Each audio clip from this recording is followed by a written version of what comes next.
Free course number 1 ABC से जुमलों तक। इस सबक नंबर 5 में हम कुछ आसान इंग्लिश के लफ्ज़ सीखेंगे जो लेटर T से शुरू होंगे। शुरू करते हैं आज का सबक। पहला लफ्ज़ जो हम आपके लिए लेकर आए हैं वो है bag. Bag, BAG, bag. Bag को उर्दू में भी बैग ही बोलते हैं या इसे पर्स या बस्ता भी कहते हैं। अब इसकी आवाज़ में दो आवाज़ें हैं।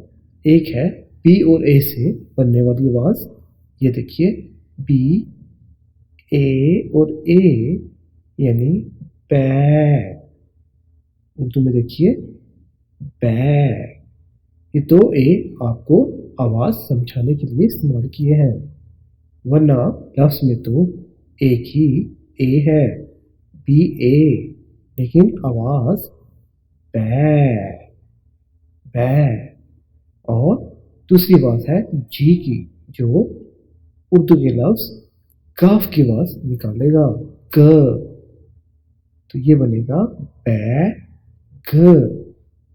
उर्दू में देखिए बैग, बैग, BAG, बैग। अगला लफ्ज़ देखिए, अगला लफ्ज़ है बैड, BAD, बैड। बैड का मतलब है बुरा, किसी चीज़ का बुरा होना, बैड। अब इसकी आवाज़ देखिए, इसकी आवाज़ में B और A से बनने वाली आवाज़ बै, जैसा कि पिछले लफ्ज़ में आपने सीखा बै। उर्दू में देखिए बै। और डी की आवाज़ टी की आवाज़ ही रहेगी, जो होगी ड। उर्दू में देखिए ड। तो ये बनेगा बैड। उर्दू में बैड। तो लफ्ज़ बना BAD, बैड, यानी बुरा, बैड। अगला लफ्ज़ देखिए, अगला लफ्ज़ है बैक। बैक का मतलब है पिछला हिस्सा, जो यहाँ नॉर्थ अमेरिका में अमूमन कमर के लिए इस्तेमाल किया जाता है, लेकिन किसी भी चीज़ का पिछला हिस्सा उसे बैक कहते हैं। उर्दू में पिछली तरफ, बैक। स्पेलिंग देखिए BACK, बैक, यानी पिछली तरफ या पिछला हिस्सा, बैक। अब इसकी आवाज़ सीखते हैं। इसकी आवाज़ में भी B और A से बनने वाली आवाज़ बै। उर्दू में देखिए बै। और C और K असल में सिर्फ K की आवाज़ ही निकालेगा, ख। उर्दू में देखिए काफ की आवाज़ बै, क। और इंग्लिश में बैग। अब आपका सवाल होगा, जब आवाज़ तो के की है तो सी की भला यहाँ क्या ज़रूरत? आपको बताते चले, ये इंग्लिश का लफ्ज़ बैग, इसके स्पेलिंग में ये 4 लेटर्स ही इस्तेमाल होंगे। अगर आप BA और के लिख देंगे तो ये गलत हो जाएगा। इंग्लिश के लफ्ज़ में बैग की स्पेलिंग यही है, BACK, बैग, बैग। आपने गलती से 2 ए इस्तेमाल नहीं करने, ये आपको सिर्फ समझाने के लिए इस्तेमाल किए गए हैं।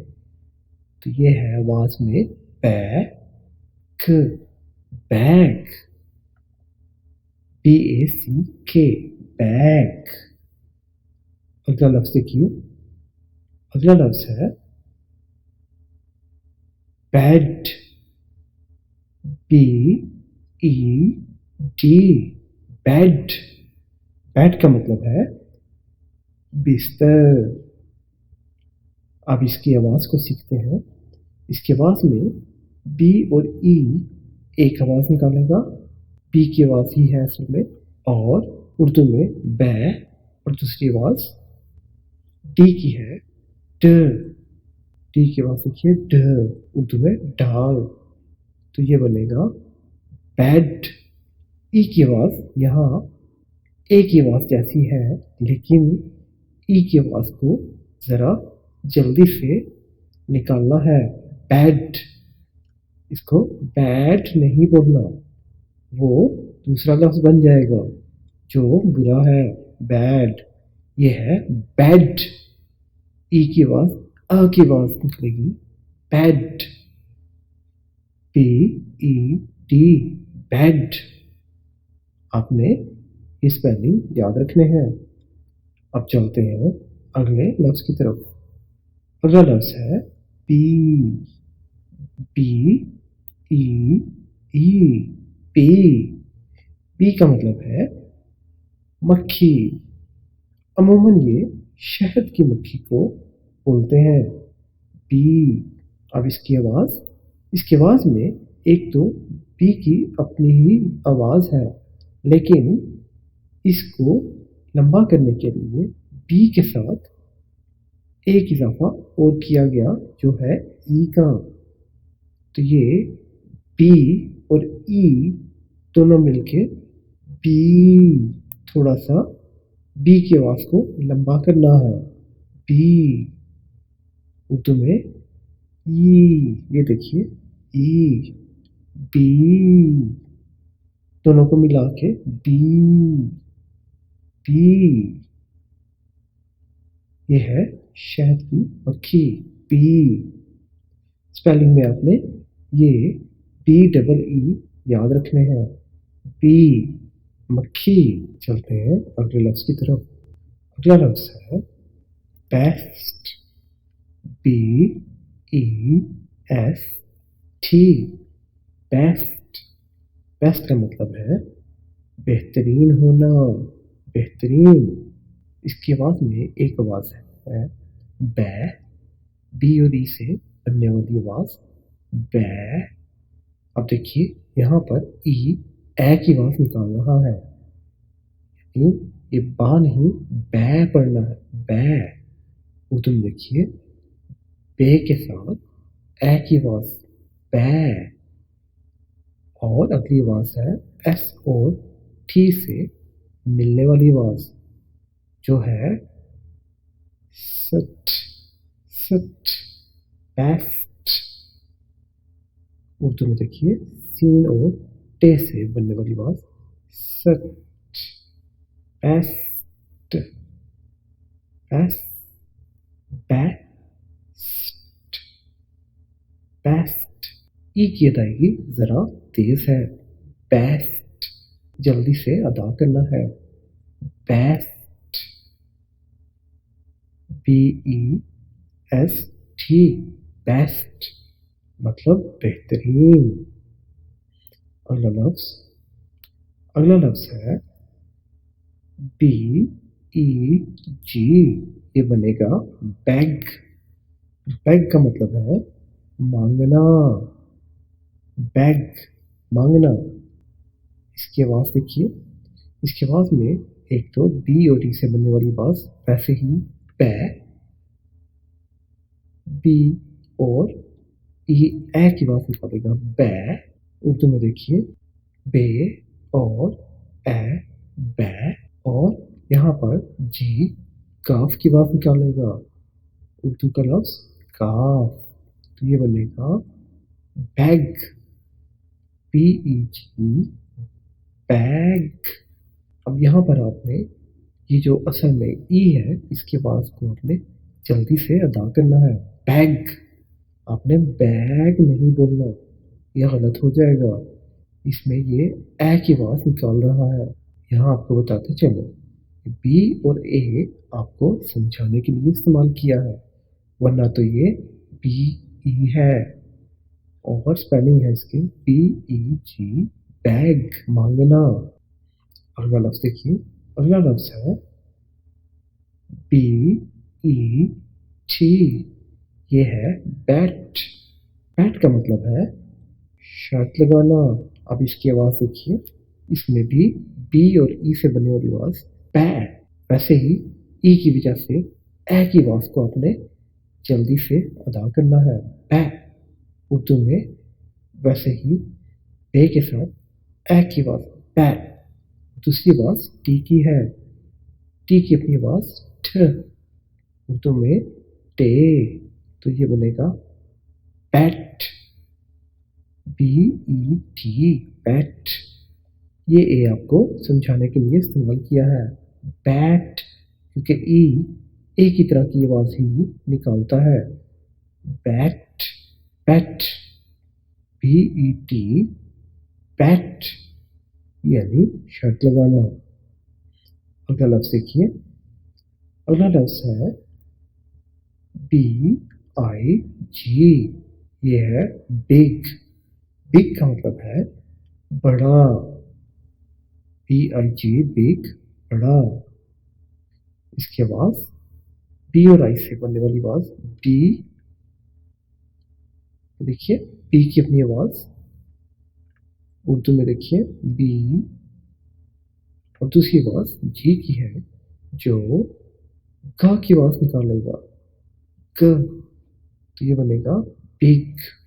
अब आपका सवाल, इसमें आई की तो ज़रूरत नहीं है, फिर बी और जी के दरमियान आई क्यों इस्तेमाल हुआ? तो आपको कुछ तफसील तो अगले लेसन्स में बताएंगे, लेकिन अभी आप ये याद रखिए कि बिग के स्पेलिंग यही है। अगला लफ्ज़ देखिए, आपको अगला लफ्ज़ यही याद करने हैं। बी आई जी टी बिग। इसका मतलब है, बिग का मतलब ज़रा सा यानी थोड़ा सा। Bit B I T bit. इसकी आवाज़ सीखते हैं। इसकी आवाज़ में बी और आई से बनने वाली आवाज़ बी की ही है। बी, ये देखिए उर्दू में बी, बे और ये से बनने वाली आवाज़ बी। और दूसरी आवाज़ टी की है जो ठ करके निकालेगा, उर्दू में टे की आवाज़, तो ये बनेगा बिट।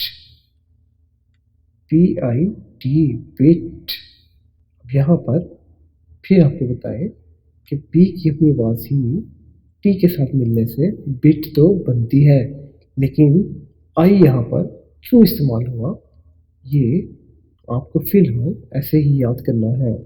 आप इसकी तफसील स्पेलिंग आगे लेसन्स में बी आई बताई जाएगी बिट, लेकिन अभी आपको कंफ्यूज ना करने के लिए लफ्ज़ है blow. B L O W. B L O W blow. Blow का मतलब है हवा का चलना। इसकी आवाज़ में एक तो पी और एल से बनने वाली आवाज़ बल, उर्दू में देखिए बल, और दूसरी आवाज़ है लो। ये आवाज़ कैसे बनेगी ये असल में समझ लें। एल के साथ अगर दो ओ लगा दें तो लो जो आवाज़ बनेगी ये वो है, तो ये बनेगा उर्दू में देखिए लो। लाम और वाओ लो, तो ये बनेगा बिलो। आपने स्पेलिंग ये याद रखने हैं बी एल ओ डब्ल्यू। आपने स्पेलिंग याद नहीं करने, ये सिर्फ आपको समझाने के लिए इस्तेमाल किए हैं। यहाँ पर एल बी के साथ मिलकर बल की आवाज़ निकालेगा और फिर एल ओ के साथ लो की आवाज़ निकालेगा, तो ये बनेगा बल लो ब्लो ब्लो बल लो ब्लो, हवा का चलना। ये तो था हमारा सबक नंबर 5, बी से इंग्लिश के अल्फाज बनाना। उम्मीद है आपको अच्छी तरह समझ में आ गए होंगे। अब आपका होमवर्क यानी घर का काम। सबसे पहले तो आपने वीडियो को बार बार देखकर दोहराना है ताकि अल्फाज की स्पेलिंग आपको याद हो जाए।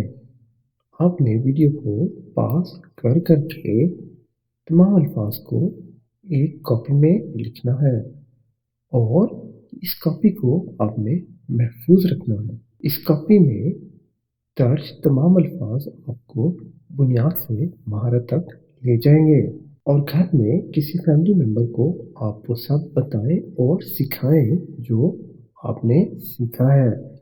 और अगर ज़रूरत पड़े तो वीडियो को दोबारा से देखकर कंफर्म कर लें। आपको बताते चलें, जो कॉपी आप इस कोर्स के लिए बनाएंगे वो आपको बुनियाद से महारत तक कोर्स के साथ ले जाएगी और आपके साथ वो कॉपी आपकी हेल्प करेगी कि आप खुद भी उस्ताद बन जाएंगे और दूसरों को इंग्लिश सिखाने लगेंगे। तो मिलेंगे आपसे अगले लेसन में, जिसमें हम सीखेंगे इंग्लिश अल्फाज बनाना लेटर सी से। Lesson number 6, English words starting with C. English basic to advance channel को देखने का शुक्रिया। नई वीडियो की बर वक्त इत्तला के लिए बराह करम चैनल को सब्सक्राइब करें, बेल आइकन का बटन दबाएं, ज़्यादा से ज़्यादा लाइक और शेयर करके नेकी कमाएं और हमें आपकी फीडबैक का इंतज़ार रहेगा, इसलिए कमेंट्स करना मत भूलिएगा। मिलेंगे आपसे अगले लेसन में। अपना बहुत ख्याल रखिएगा।